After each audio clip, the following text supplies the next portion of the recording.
За многумина костенот е синоним на училишните уметнички проекти во пониските одделенија. Но овој плод од групата јаткасти плодови е многу повеќе од декоративен детаљ. Додека дивиот костен кој најчесто го наоѓаме во парковите не се јаде, постојат видови кои дефинитивно се препорачуваат. Не само поради нивниот вкус, туку и поради бројните здравствени придобивки. Во продолжение ви откриваме зошто оваа есенска супер храна треба да биде вклучена во вашето мени. Прво и основно, костените се одличен извор на влакна. Конзумирањето костени може да го помогне варењето и да придонесе за здравието на цревата.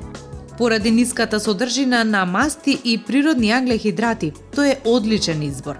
Сезоната кога лисјата паѓаат ни носи плод кој е многу здрав и вреден да се стави на нашето мени. Особено кога се во прашање хранливите материи и минерали како и витамините. Костенот, освен што се додава во разни деликатеси, може да биде и лек. Како и другите јаткасти плодови, и костенот содржи масти, но во помала количина. Не дебеле и содржи витамини кои одлично делуваат на организмот. Здрава количина на костени дневно, за да можете да ги добиете сите негови придобивки и позитивни својства, е 85 грама. Освен тоа, костенот е богат со витамин С, што го прави вистински сојузник во зајакнување на имунитетот, особено во студените месеци.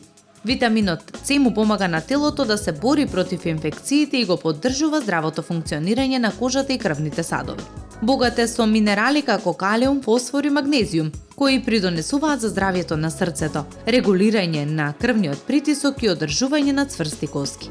Костенот содржи антиоксиданси кои помагаат во борбата против слободните радикали, забавувајќи го старењето и штитејќи ги клетките од оксидативен стрес.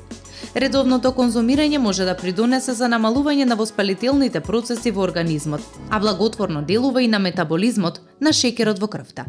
За оние кои ја следат линијата, костените се одлична алтернатива за стандардните грицки, бидејќи обезбедуваат чувство на ситост додека содржат помалку калории и масти. Како што веќе рековме, костените се богати со витамин С, кој е клучен за производство на колаген, протеин кој ја одржува кожата цврста, еластична и младешка. Содржи антиоксиданси кои помагаат во борбата против слободните радикали, го намалуваат воспалението и го забавуваат старењето на кожата. Минералите како што се манган, бакар и магнезиум поддржуваат здрав раст на косата, додека горе споменатиот витамин С помага во апсорбција на железото, што е важно за спречување на опаѓање на косата. Костените се добар извор на минерали и витамини од групата Б, кои ги зајакнуваат ноктите и ја намалуваат нивната кршливост. Редовното конзумирање костени може да придонесе за поздрави подсврсти нокти, особено кога се комбинираат со други хранливи состојки. Ова овошје можете да го јадете варено, печено како пире или подготвено во чај. Во било која форма ќе го почувствувате неговиот интересен вкус и ќе ги добиете сите нутритивни вредности. Познато е дека костените помагаат при проблеми со дигестивниот систем и бубрезите. Чајот од костен помага при симптоми на астма и бронхитис. Важно е да се знае како да се разликува дивиот костен од домашниот, бидејќи дивите костени не се јадат. Без разлика, од него се прават разни тинктури и креми, бидејќи е и многу лековит. Подготовката на печени костени дома е едноставна, а резултатот е топла ароматична закуска, која можете да ја јадете самостојно или да ја додадете во различни рецепти. Прво изберете свежи костени и измите ги.